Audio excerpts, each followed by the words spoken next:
Coming to have a very interesting conversation right here on Breakfast Daily Weekend. Now, was it last week or last 2 weeks we talked about a very interesting topic about food marketing. Today we are going to look at food marketing and obesity. I mean, we've been seeing a lot of commercials on social media, television, print media, and whatnot. How are we consuming these foods? How are these foods that we are consuming influencing our lifestyle? How are they even affecting our health negatively or positively? Joining us in the studio this morning, we have Maxwell Bisala Conland, retired. I hope I got the name right. Registered dietitian. Oh, registered dietitian, my bad. Maxwell Bisala Conland, right? Yes, you got it right. Registered dietitian. He's a principal dietitian, University of Ghana Hospital. Very good morning to you, Maxwell, and thank you so much for joining us. Yeah, good morning, and thank you for having me. How is your Saturday morning? Well, it's very good. So far, so good, and we thank God for His mercies. Great. Now, let's delve straight into the conversation. Let me ask you, before any other thing, what is food marketing? Yeah, so food marketing is a medium of communication in an attempt to ensure that there's recognition and then there's appeal and consumption of a particular food or brand. Okay, and so what they do is they use all forms of marketing gimmicks to get people to want to buy the food. I mean, from the marketing point of view, if you are marketing your product or food, I mean, your overall aim is that it should appeal to the consumers, am I right? Yeah. Yes.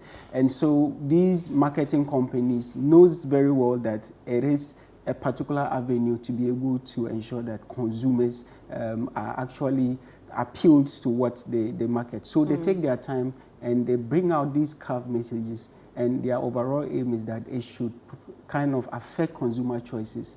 But the problem is that most of these foods that are marketed may be unhealthy. And we've seen in the landscape in terms of all the food marketing avenues that about 60% or more of these foods that are always advertised are not healthy.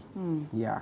All right, so what are some of the common strategies that are used in food marketing, especially to attract consumers? Yeah, so just as I said, so the overall aim is to ensure that the consumer interest is sparked up so that they will end up buying the food. So they use all forms of gimmicks, okay? So one of them is the use of influencers.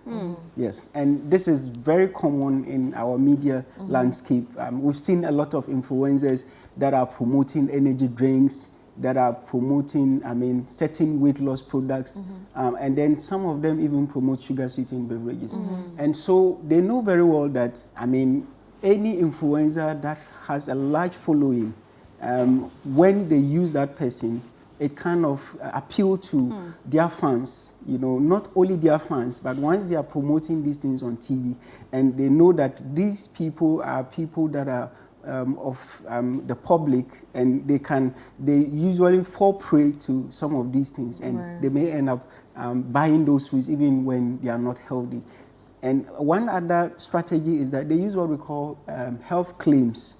So they will tell you that this particular food can actually help you lose weight, or it can actually contains B vitamins and all that. You see, so most of the sugary drinks, one of the marketing strategies that they will tell you it contains B vitamins, it contains vitamin A and all that. But when you look at it critically, on the other end of the line, you tend to have more sugar in there, but they'll just hide on these micronutrients that it's been fortified with, which are not even significant. We realize that when you eat fruit and vegetables, you get a higher dose of these micronutrients that are found in, let's say, a sugary drink, compared to if you are looking for the micronutrients in that food. And so these are the health claims that they use to be able to appeal to the customers, and also the food labeling and the packaging as well. So would you say there are specific type of foods that are marketed more aggressively than others? Yes. I mean, which one? Yes. That is always the problem. And so, I mean, from literature and research, I mean, most of the foods that are marketed, are mostly unhealthy. So these foods tends to be high in sugar, tends to be high in fat and trans fat as well. And for most of the researches that has been done, we realize that the sugar sweetened beverages are the number one I mean, higher ranking in terms of advertisement. And most of these things are targeted at children. And that is even the unfortunate thing that we as researchers, I mean, practitioners and policymakers need to look at, because it is against the fundamental human rights of a child to expose them to these kind of things, because they do not have the mental capacity to be able to decipher what is good or bad. So they may end up eating those foods. And why we are talking about this, it all goes back to obesity. Obesity and its related chronic diseases. Yeah. Now, let's look at food marketing and obesity.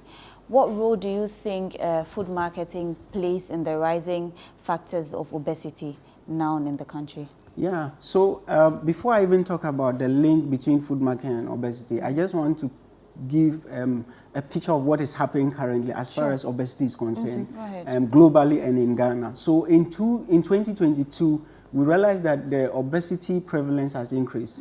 So what it means that when you pick 8 people in the world, you are likely to get 1 out of every 8 person in the world who is either overweight or obese. Wow. You know, and when we talk about obesity, we are just talking about when you have excess weight that is of significant magnitude to cause a health problem. So would you say more fat than more muscles? So more fat, less muscle. Okay. That is what we mean by obesity. Right.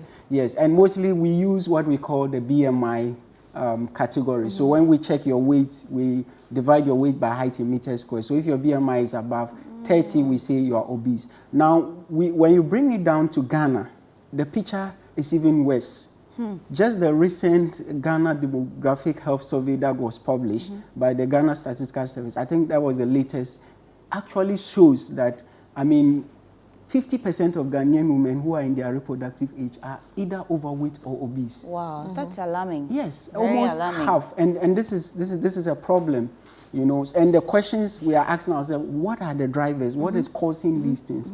And when you look at the issue of obesity, as soon as you become obese, you can easily get diabetes, you can easily get hypertension, you can get cholesterol, kidney disease, and cancer.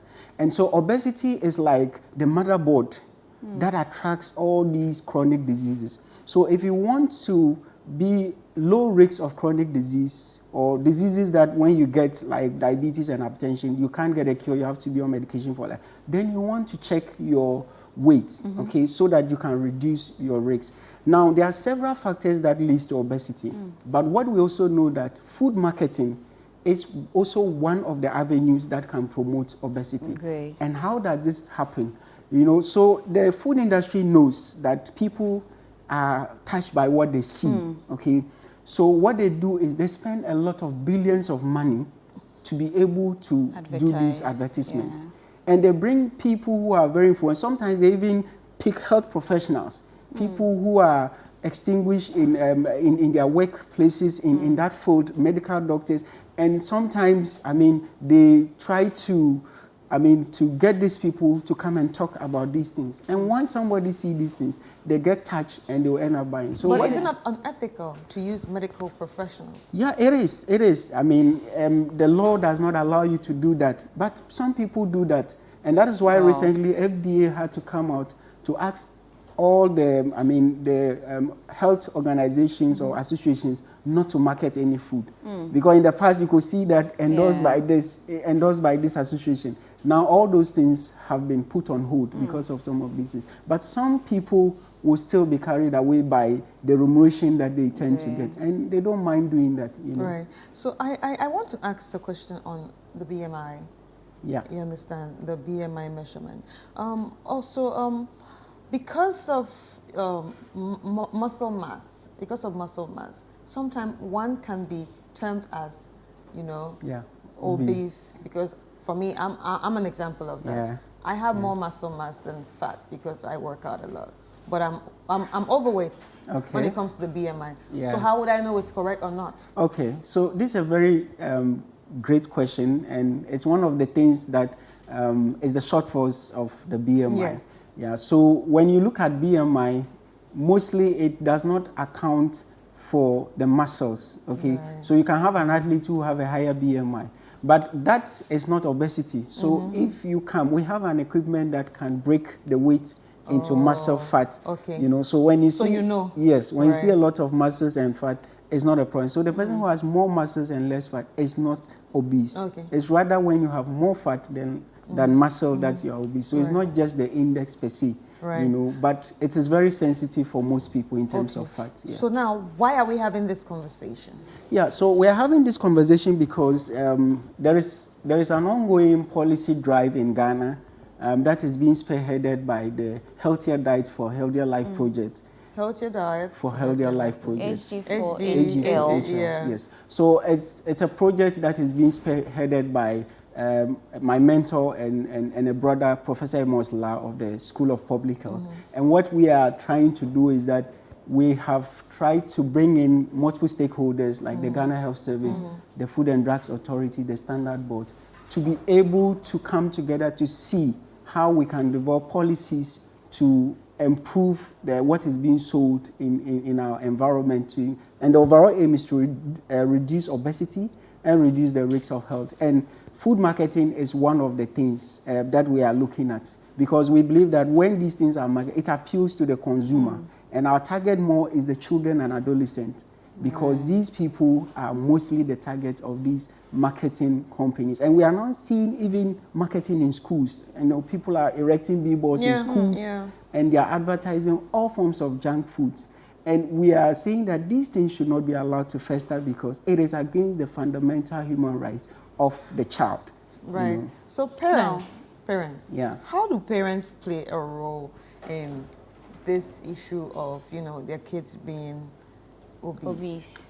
Yeah. Because, I mean, parents are supposed to know best. Yeah. But most times you see some parents and And the child is look at growing the child big. and you're Oh, like, my child is growing so fine. Yeah. She's been well taken care of and all that. Yeah, yeah. So, I mean, parents play a very critical role in prevention of obesity.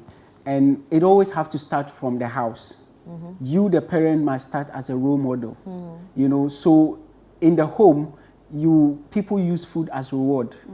This should not be done, because when you do that, you think you are helping the child. Some people take their children to KFC. You know, if it's done once in a while, we don't have a problem. But if it becomes a frequent thing, it is not the best. So you, the parent, must serve as role model. You must be concerned with what your child eats. And the schools here are also playing a big role. Not until recently, I mean, a lot of the schools were probably just, giving the children a lot of foods that are high in fat. But because of the current situation, I think it's now a we bit have better. fruit days. Yeah, we have So, fruit days. We have schools that tell you, so most schools no are, sugary drinks, no this, no that. Yeah. Exactly. So most schools are trying their best, but we are saying that every parent should be concerned. You need to teach the child a healthy habit. Go out on a walk with that child. And when they grow, they will not depart from such habits. And these are some common rules parents can play to be able to prevent their child from becoming obese. Right. Now, I can see on the table you have peanut butter, a bottle of water, sachet water, and water tied in a rubber, what we used to call penny.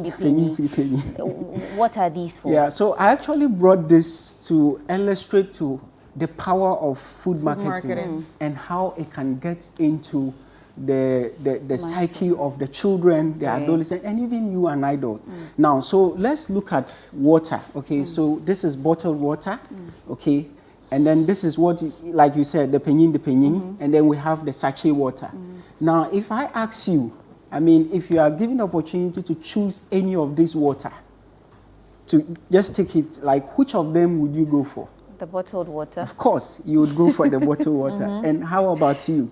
Same thing. Same thing. So bottled water. Great. Now let's put this aside and look at the peanut butter. So this is the normal peanut butter in our local community. This is how it is done. Yeah.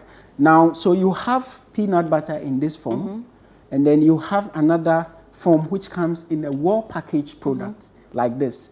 Now, provided economic issues or whether you have to choose based on cost is not a problem, and you are asked to choose any of these, which one would you go for? I would definitely go for the properly packed one. Exactly. And I guess it's the same for you as well. Yeah. So basically what I'm trying to drive at is that these companies know that people are appealed by packaging. Yeah. People are appealed by how the food is being marketed. And so in their crafting of message to market the product, they will do everything to appeal to your senses and get you to buy the food. I get it. I get what you're doing. Exactly. Yeah. So now, that actually now takes me back to what you say. Some people are mounting billboards beside school, because I don't want to name any brand, but there's this brand that has there's a product that comes with a brand. Yeah. A cartoon product, an animation product. So Yeah. they put the animation there. Yeah. I don't want to mention Yeah. them, but yeah, we know superheroes in front of the school. If you eat this food, you will be a superhero. Yeah.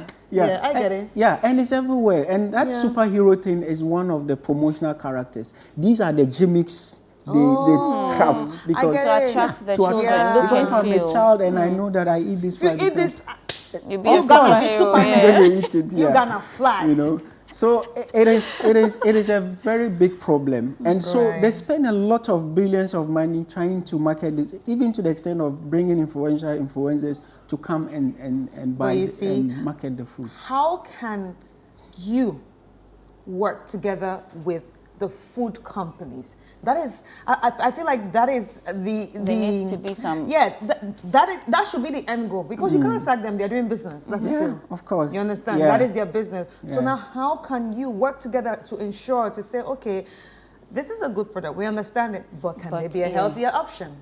Excellent. And Because so, yes, yeah, some of us, you can't stop us from sweet. Once in a while, you understand? that's fine, of course. So how can Yeah. you say, can there be a healthier option instead of a lot of Putting, sugars? yeah. Let it be some healthy sweetener. You understand? Is there a way that you or your association can work with these people that produce this food? yes. So that is where the end goal of the policy drivers.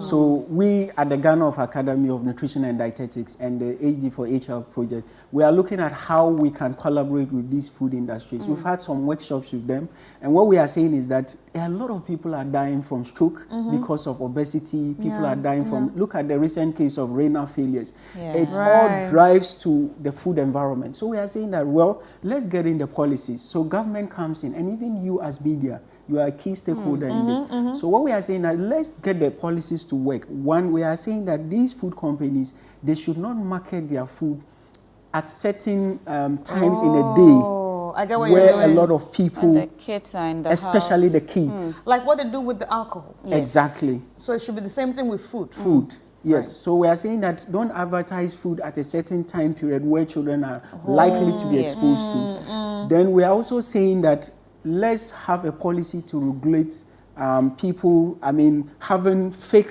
marketing strategies just to sell a product. Right, And this right. comes with a lot of weight loss products. You see a very flat, slim person standing there, and then the product probably is there, but you think that this person actually lost the weight from it, but that is not true. Yeah, like how we go to Turkey and Of course.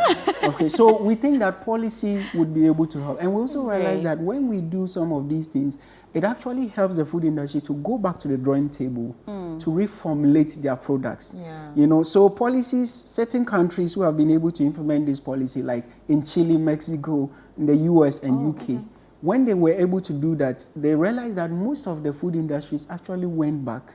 And what they did was they reformulated their product to be healthy. Oh, great. Okay. Yeah. I think we And need so to work that is really what hard we are because looking at. So the whole idea is not to make sure they run out of business, but we are saying that please, even if you do, don't put these advertisements near schools. Yeah. Don't advertise it on TV at a point where children are available. We are also saying that when you are advertising, do the right things. Don't use fake health claims attached to the product. And once we do that, at the end of the day, it becomes a win situation for everybody. Okay, thank Great. you so much. Thank you so much. We've been having this conversation with Maxwell Bisala Conlan, a registered dietitian, MPH, principal dietitian at the University of Ghana Hospital. And we've been talking about food marketing and obesity.